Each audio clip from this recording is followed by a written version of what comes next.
Nous sommes bien dans le cinquième dimanche du carême, la série C. Et le passage d'aujourd'hui, extraordinaire. Le passage de la pécheresse, le Seigneur, là, Jésus, écrivait sur le sol et les gens s'en allaient. C'est bon, c'est très, très, très bon, ça. Faisons un petit retour en arrière pour réfléchir, là. La formation que l'Esprit Saint voudrait nous donner. C'est le premier dimanche du carême, c'était la tentation de Jésus. Le deuxième dimanche, le résultat de la tentation, Jésus, Fils de Dieu, transfiguration, deuxième. Jésus encore, le Père dit à Jésus, tu es mon Fils. Troisième, c'est quoi? Oh. Le troisième dimanche, c'était... Il y a des pécheurs, il y a d'autres qui ne sont pas pécheurs. Il y a des gens qui subissent là, la tour penchée qui était tombée sur les Israélites. Et Jésus demande aux gens, est-ce que ces gens qui ont été écrasés, les 18 là, sont-ils plus pécheurs que tous les autres Israélites, là? Il dit non, non, non, non, non, non. Faux témoignage. C'est un faux témoignage de dire que ce qui arrive là, c'est prévu et demandé par Dieu. Dieu veut ça, là. C'est rendre Dieu l'auteur du mal. Non, non, c'est pas vrai, ça. Donc Jésus dit non, non, non, non, non, non, ça. Et puis les autres, là, qui ont été pris par Pilate durant le temps du sacrifice, de l'offrande sur l'autel, et puis Pilate les a massacrés, il a mêlé le sang avec le sang, leur sang, le sang des Israélites, là, avec le sang des agneaux et des boucs, des chèvres qui sont immolés sur l'autel, faire un sacrifice à Dieu. Faux témoignage. Faux témoignage. Ces gens-là ne sont pas plus coupables. Donc ça, c'est le troisième. Et puis, dans le troisième, on avait aussi le figuier. Le figuier qui ne portait pas de fruits, qui n'avait pas de fruits, pas de fruits. Comme si nous autres, on ne faisait pas des bonnes actions, on ne donnait rien aux pauvres, on n'allait pas voir les malades, etc. Là. Hein? Nos parents, nos vieux parents, on n'en prend pas soin. Les bonnes actions vont bien ou on prend bien soin. Donc, les bonnes actions que l'on fait ou bien les actions qu'on ne fait pas. Ça, donc, c'est encore une différence là. La différence entre le bien et le mal, entre le péché, entre la grâce et le péché. C'est ça qu'était le troisième dimanche. Le quatrième? Le quatrième, là, la semaine passée, c'était le pauvre jeune homme. L'enfant prodigue. Ses péchés, il a demandé à son papa, donne-moi mon héritage, j'allais faire le fou.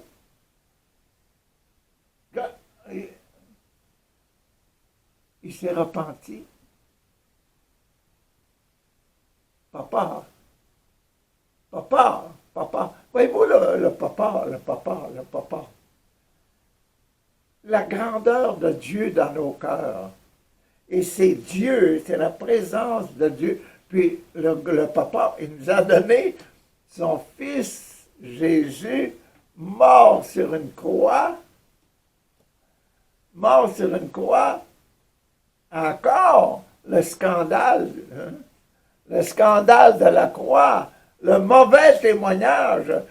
Quand on met quelqu'un, quand on crucifie quelqu'un, ça veut dire qu'il a fait quelque chose de mal. Mais Jésus, c'est parce qu'il a fait seulement du bien, là.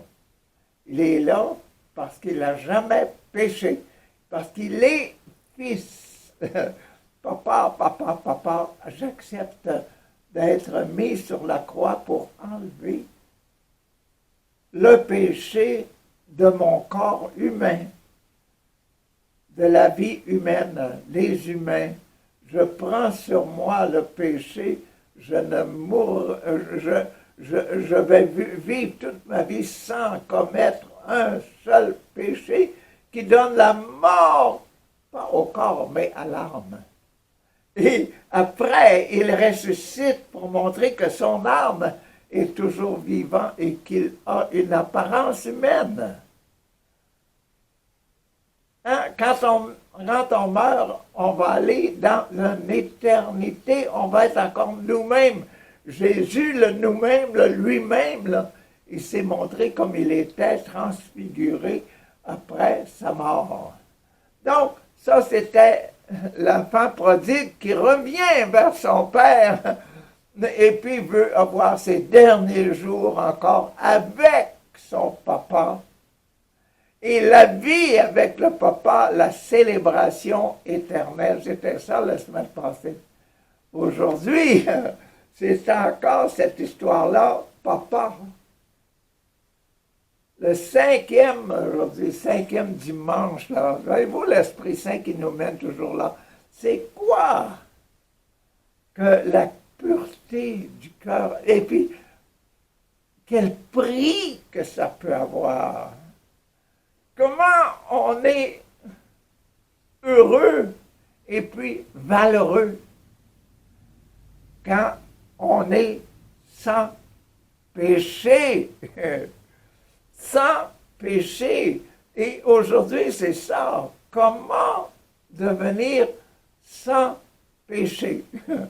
Donc, voyons ça. Je vais vous lire la lecture. C'est dans Saint Jean, dans l'Évangile de Jean. L'Évangile de Jean. L'Évangile de Jean, 3 parties.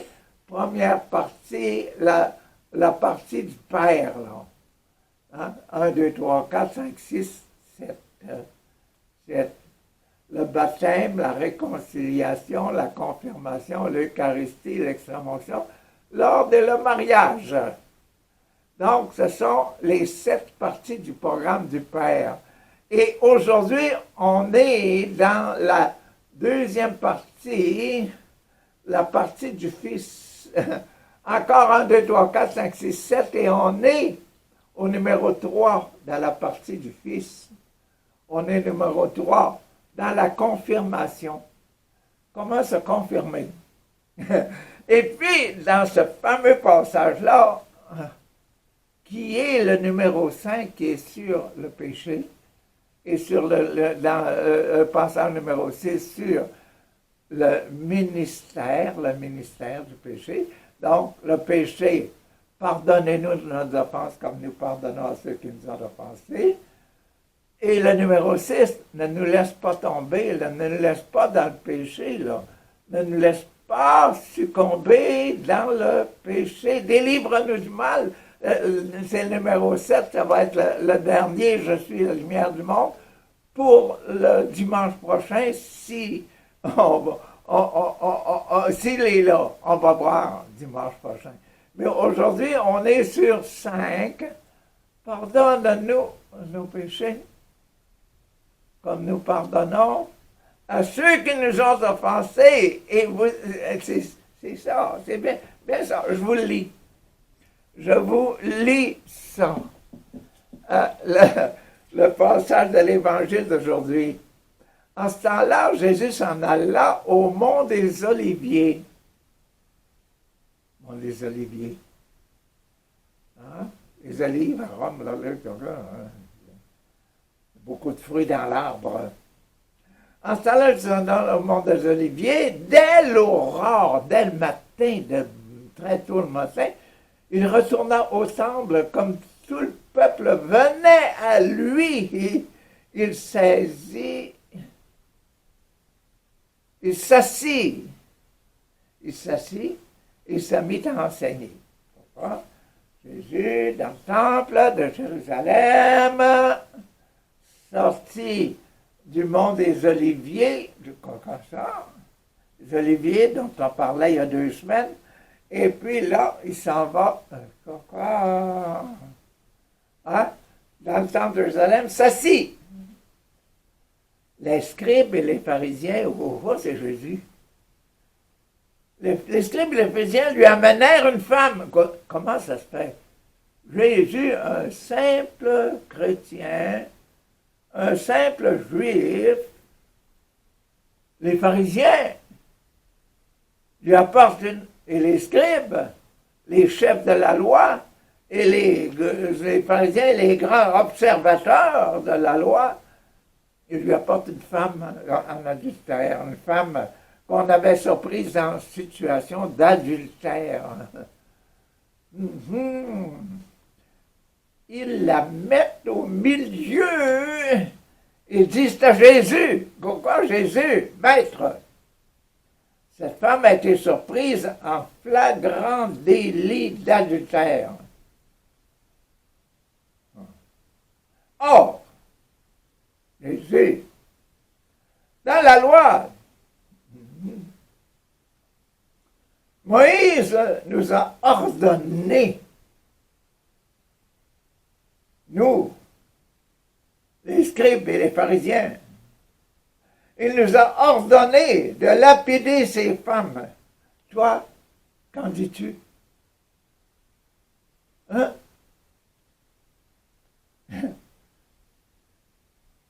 Il parlait ainsi pour le mettre à l'épreuve, afin de pouvoir l'accuser. Jésus, qui n'avait pas fait les études des pharisiens et des scribes, toi, on va te pogner. On va réussir à te prendre en état de péché. Mais Jésus s'était baissé, Jésus s'était déjà baissé, et du doigt,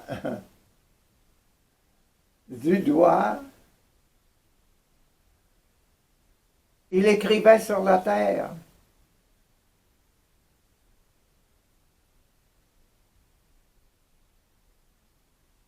Jésus écrivait sur la terre. Comment?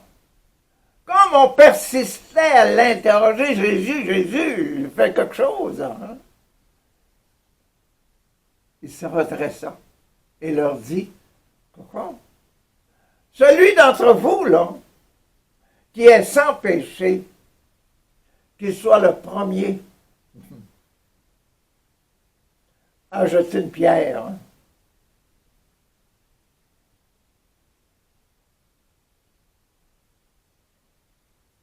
Il s'abaissa à nouveau et il écrivait sur la terre. Continuait.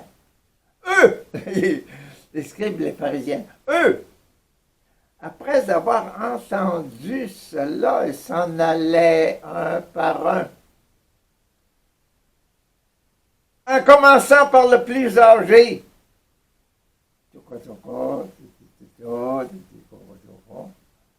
S'en allait. C'est quoi la chose? Celui qui est sans péché, là, qui jette la première pierre. S'il vous plaît, faites-le, là. Ils s'en allaient. C'est quoi? Être sans péché.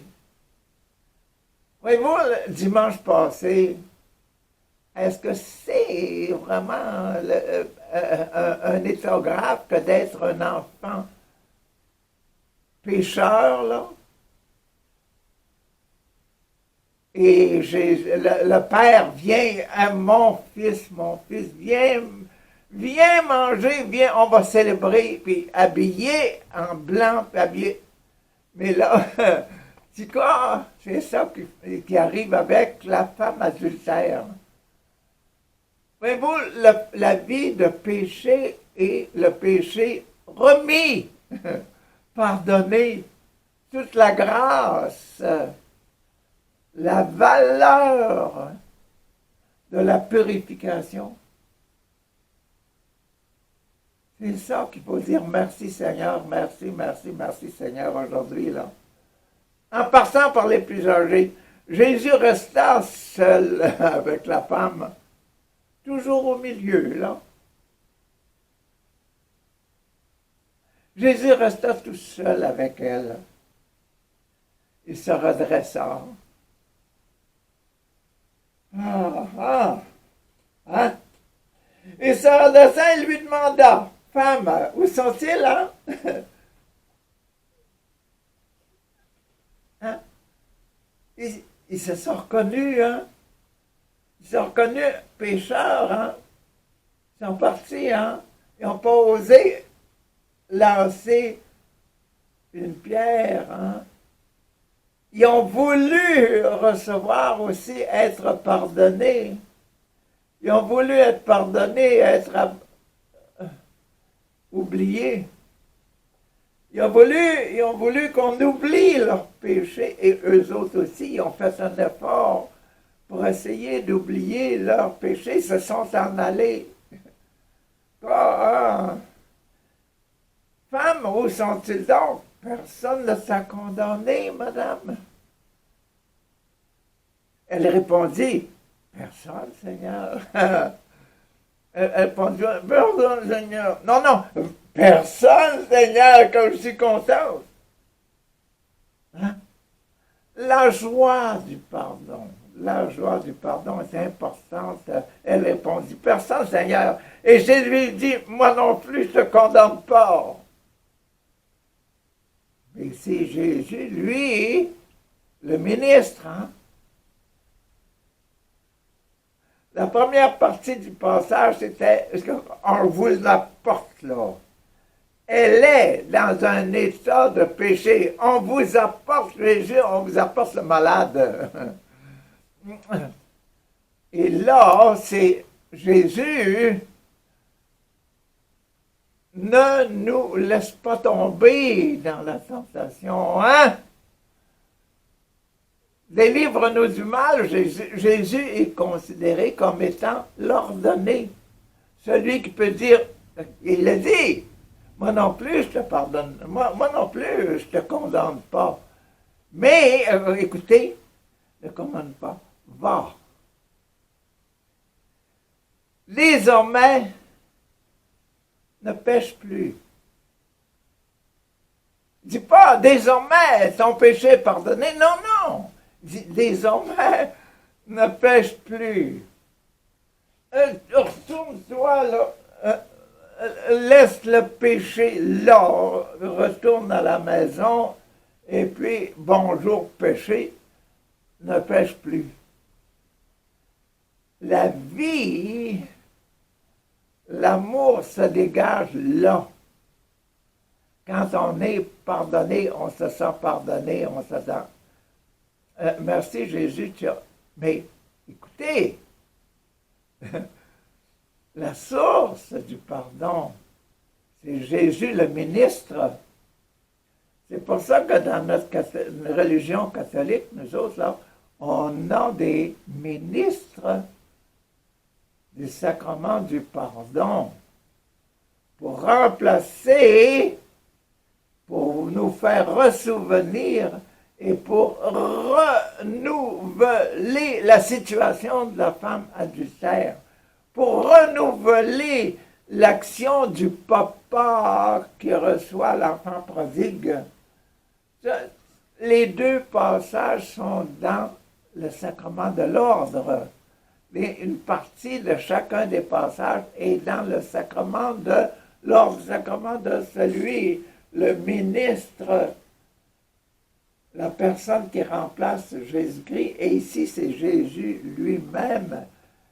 C'est parce que je vous ai dit qu'on est dans la partie, ça c'est la partie du Père, et ça c'est la partie du Fils. La deuxième ici, c'est la partie du Fils. Et le Fils est dans on est dans la série 3, la série de la respiration. L'Esprit Saint, la tête, numéro 1, le cœur, numéro 2, numéro 3, les poumons. Bien respirer dans notre vie, pour bien respirer dans nos vies chrétiennes. Là. Chrétienne, musulmane, chrétienne, baptiste, chrétienne, charismatique, chrétienne, chrétienne. Là. Chrétienne dans la rue, chrétienne au Québec, chrétienne au Canada, aux États-Unis, au Mexique, en Afrique, en Europe, en Russie, n'importe où, là. Hein? En Asie. Chrétien, être enfant de Dieu et redevenir actif chrétien. En disant, j'arrête le péché. Merci Seigneur pour m'avoir donné Jésus comme exemple du péché. Regardons, ça c'est la troisième lecture de Dieu. Regardons les deux autres lectures d'aujourd'hui. La première lecture d'aujourd'hui est dans l'Isaïe 43. 6 fois 7, 42. Donc, c'est 7, là. C'est le personnage numéro 7, c'est comment délivre-nous du mal. Là. On est dans la personne délivre-nous du mal, puis on est dans le premier passage, le numéro 43. 7 fois 6, 42. 43, c'est 7. Donc, le premier passage sur le baptême, dans le but de délivrer du mal, là. J'explique les affaires différentes des autres parce que je connais toutes ces choses-là. Avec les numéros puis les choses, là, je les connais. Donc, on est là, on est dans « Délivre-nous du mal », puis on est au premier passage, comment on délivre du mal, ou bien comment on est assez aimé pour être délivré du mal, pour dire « c'est mon enfant ». Papa dit « c'est mon enfant ». Écoutez, ainsi parle le Seigneur. Lui qui fit le chemin dans la mer. Quand est-ce ça? Quand ils ont traversé la mer Rouge, c'est qu'a fait le chemin. Quand il a arrêté le Jourdain de couler avec Josué, etc., qui a traversé, qui a arrêté l'eau de couler? C'est Dieu. Donc, lui qui fit le chemin dans la mer, un sentier dans les eaux puissantes, lui qui mit en campagne des chars et des chevaux contre les Juifs, là, jusqu'à ça, et puis les chevaux, puis les chars, etc., ils sont allés dans la mer Rouge a englouti tout ça. Donc, les troupes et puissants guerriers, le voilà couché. Les guerriers et les chariots ont été engloutis dans la mer Rouge. Ils sont couchés pour ne plus se relever. Ils se sont été consumés comme une mèche, je sais pas ça, une chandelle. Quand la mèche est finie, il n'y a plus de feu. D'accord? Le Seigneur dit,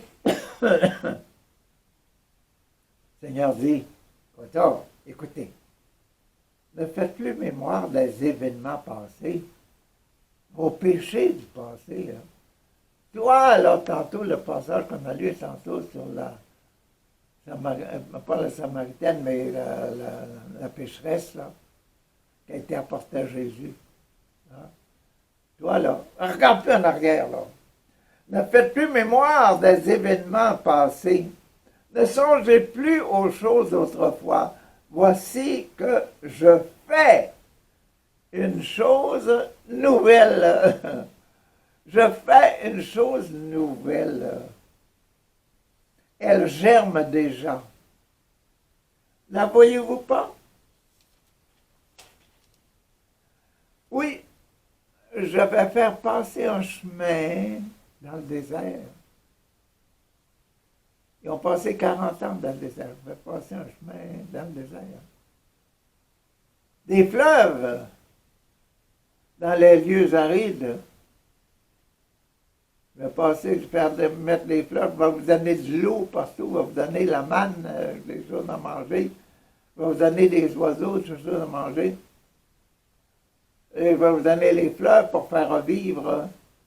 Les bêtes sauvages me rendront gloire, les chacals et les autruches, parce que j'aurai fait couler de l'eau dans le désert.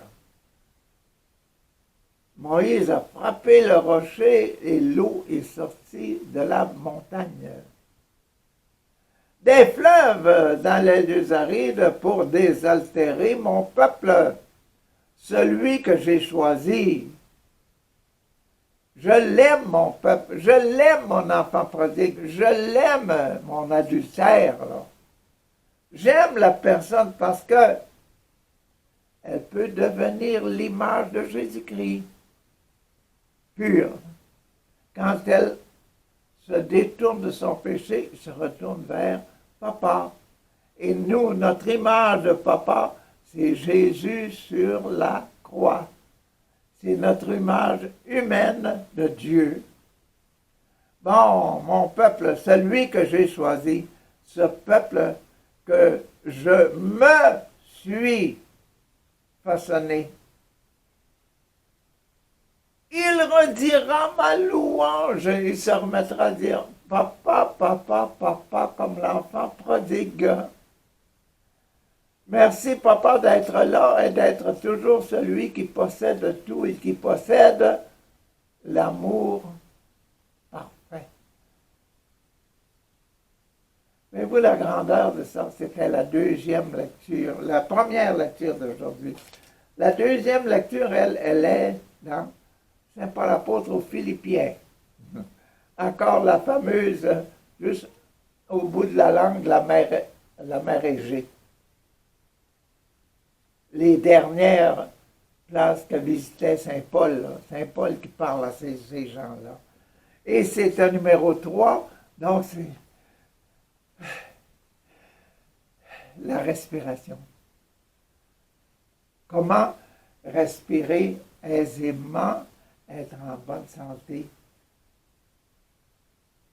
Quelqu'un qui respire mal, là, il est malheureux.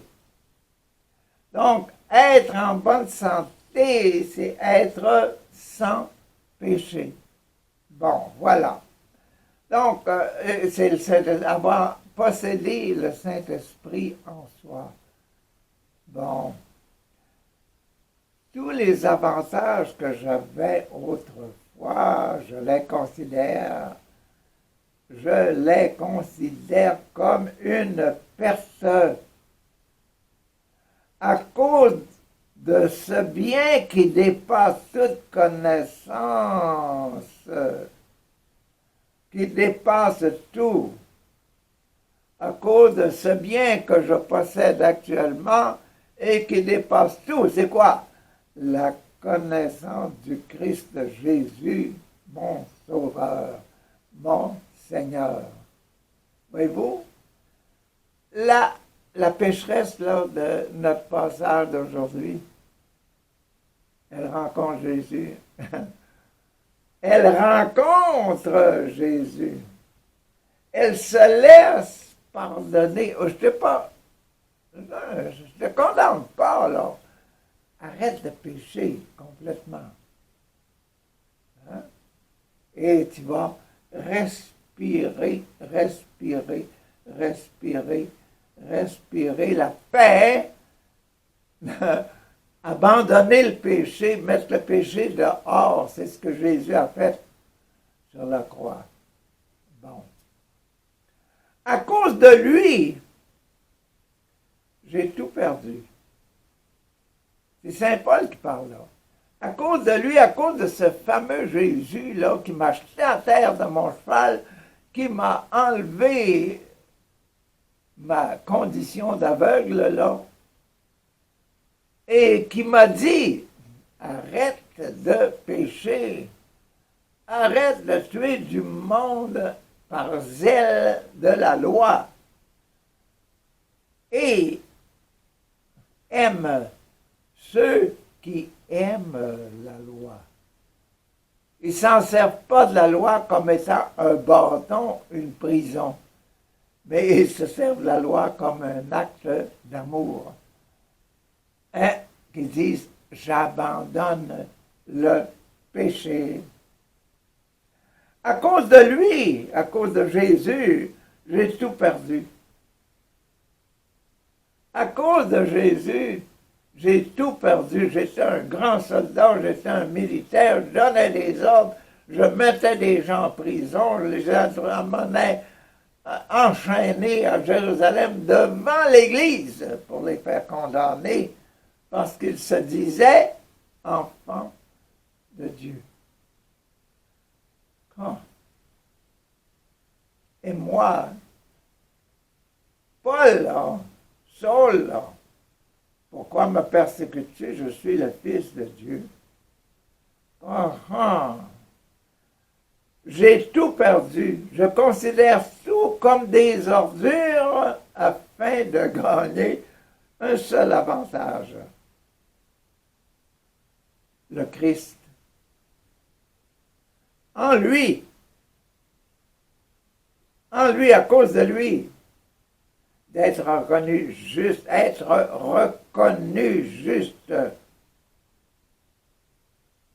Non pas de la justice donnée par la loi de Moïse, mais de celle qui vient de la foi, je crois, en Jésus-Christ. Paul, tu me persécutes. Moi qui suis bon, moi qui t'aime, qui aime le monde, tu fais du mal à mes enfants, aux enfants de mon père. Non, la foi du Christ, la justice venant de Dieu qui est fondée sur la foi dans Jésus, dans les actions, dans la bonté, dans l'amour de Jésus. Notre vie est fondée dans l'amour que Jésus a manifesté, a vécu sur la terre. Notre foi est basée là-dessus. Quand on dit « centrez vos vies », on met au centre Jésus qui a pardonné la pécheresse. Là. Bon, il s'agit pour moi de connaître Jésus-Christ. Il s'agit pour toi de connaître Jésus-Christ. Il s'agit pour l'Église d'essayer de connaître mieux en mieux Jésus-Christ. D'éprouver la puissance de sa résurrection. Éprouver la puissance de sa résurrection. Éprouver la puissance de l'autorité de sa résurrection. Il est ressuscité parce qu'il était sans péché. Il a vaincu la mort physique et la mort spirituelle. Les deux morts. La mort en tant que physique, corps humain, il l'a vaincu parce qu'il est ressuscité.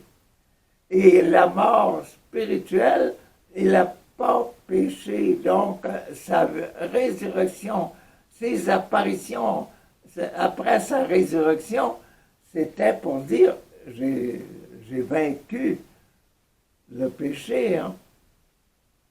J'ai passé toute ma vie entière sans péché. Ils n'ont pas réussi à me faire pécher. Ils n'ont pas réussi à me découvrir en état de péché. Non. D'éprouver la puissance de la résurrection et de communier aux souffrances de la passion.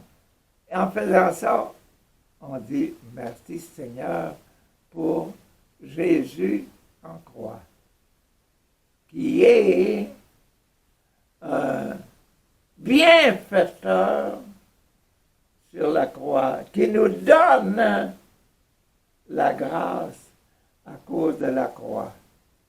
Merci Seigneur de me faire dire ça.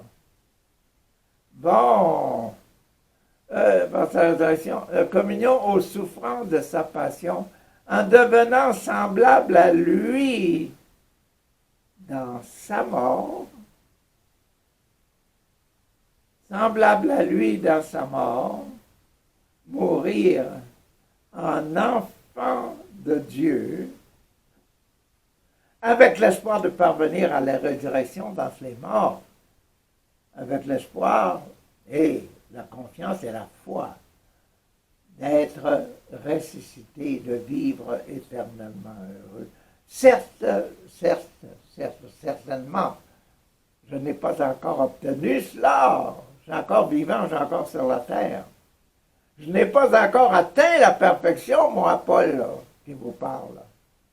Mais je poursuis avec courage, je poursuis ma course pour tâcher de saisir. Puisque j'ai moi-même été saisi par le Christ Jésus, je continue parce que Jésus m'a choisi pour dire je te pardonne. Fais comme moi, tu vas être pardonné. Tu n'as pas besoin d'entendre de m'entendre dire tu es pardonné. Est-ce qu'ils t'ont condamné? Moi, je ne te condamne pas non plus. Je sais que tu es faible, je sais que tu es un homme, une femme, et que vous avez des passions, et que vous avez la haine et l'amour. Je sais tout ça. Puis, j'ai été moi-même été saisi par le Christ Jésus. Frères, hein? Frères et sœurs, hein? Quant à moi, hein, je ne pense pas avoir déjà saisi cela. Une seule chose compte, hein, je le répète, une seule chose compte. Oubliant le passé, ce qui était en arrière, et lancé vers l'avant, je cours. Le but, en vue du prix auquel Dieu nous a appelés là-haut, dans le Christ Jésus, à cause de Jésus, à cause des exemples de Jésus et à cause de la grâce que Jésus a méritée. C'est bon, c'est bon. Hein? Je cours vers le but en vue du prix auquel Dieu nous appelle là-haut, dans le Christ Jésus et à cause de Jésus. Merci. Merci, Papa, mon Dieu, merci, Papa, mon Dieu, de nous aimer tellement. Je disais à quelqu'un, penses-tu que le bon Dieu aime mes péchés?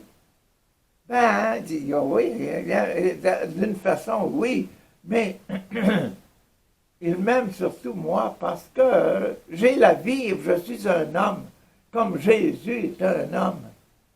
J'aime l'homme, et toi, un homme ou bien la femme, Je l'aime parce que elle a la possibilité de dire oui ou non, de dire c'est bon ou c'est pas bon. Merci de cette qualité-là que tu as donnée à mon cœur. Merci, papa, de me faire pleurer de joie quand je suis heureux et de douleur quand c'est malheureux ce que je fais. Béni, papa, béni, papa. Comme Jésus bénissait, bienheureux, bienheureux, bienheureux ceux qui pleurent, bienheureux ceux qui ont les pauvres, bienheureux, bienheureux ceux qui ont des difficultés. Jésus a prié sur tous les problèmes des persécutions, les problèmes de la vie, tous vos problèmes de vie. Merci, papa, de bénir et de purifier tout ce que j'ai dans le cœur. Et tous les cœurs qui te cherchent, bénis-les, Seigneur. Rends-les de plus en plus comme Jésus, mon frère et mon sauveur. Amen. Alléluia.